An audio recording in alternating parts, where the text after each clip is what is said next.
Welcome to my channel Echoes of Coin. The 1959 1-cent coin, also known as the Lincoln Memorial Penny, holds far more significance than just its monetary value.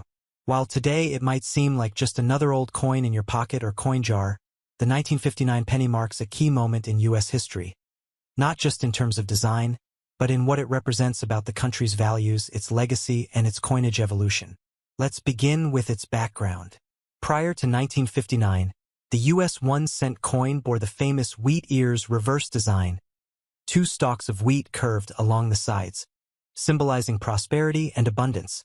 This design, introduced in 1909, marked the 100th birth anniversary of Abraham Lincoln, the 16th President of the United States.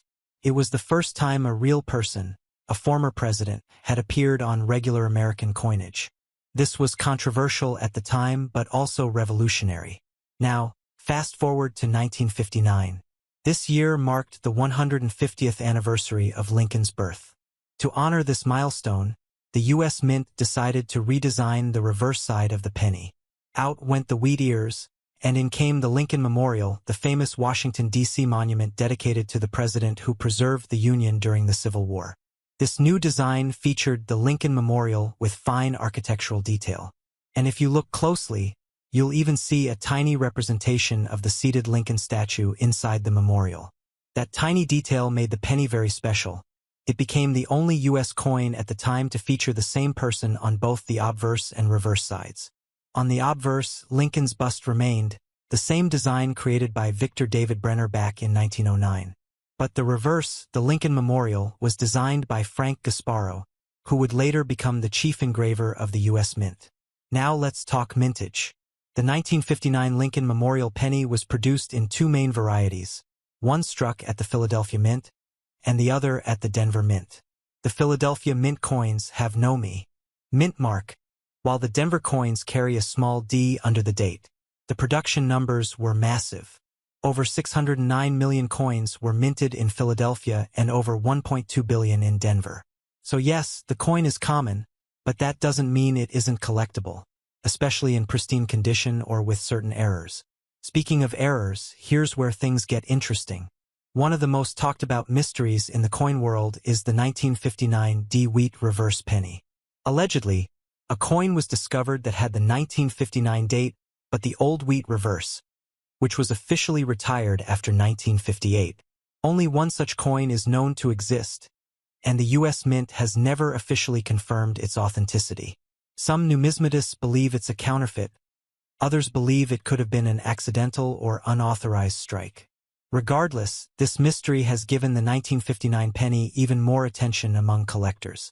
Beyond error coins, collectors also seek 1959 pennies in proof condition.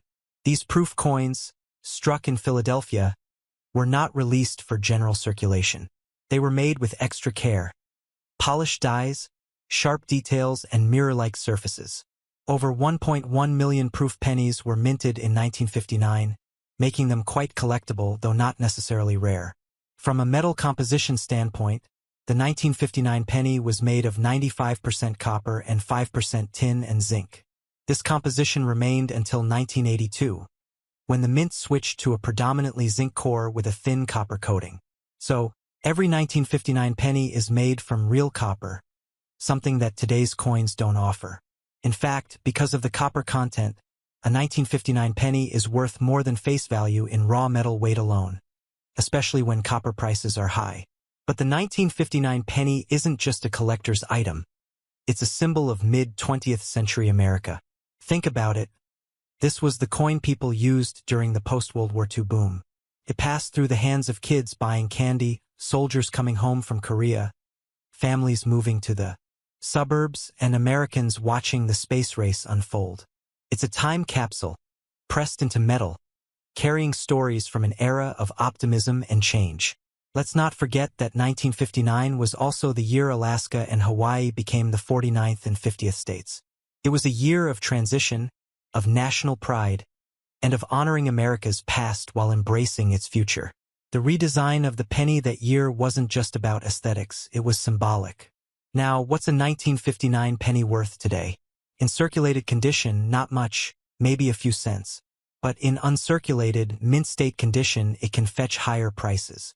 A perfect MS-67 graded example could be valued at several dollars. Proof versions, especially those graded PR67 or higher, can command more, particularly with deep cameo contrast. And of course, if someone were to find a legitimate error variety or high-grade red example, the value increases dramatically. If you're starting coin collecting or simply curious about historical currency, the 1959 Lincoln Memorial Penny is a great piece to begin with. It's affordable, abundant, and packed with history. More than that, it reminds us that even the smallest things, like a humble 1-cent coin, can reflect a nation's ideals, art, and legacy. So the next time you come across a 1959 penny, don't overlook it. Hold it. Look at it. Think about the history it's seen, the hands it's passed through, and the legacy it carries. It might be worth just a cent, but its story is priceless.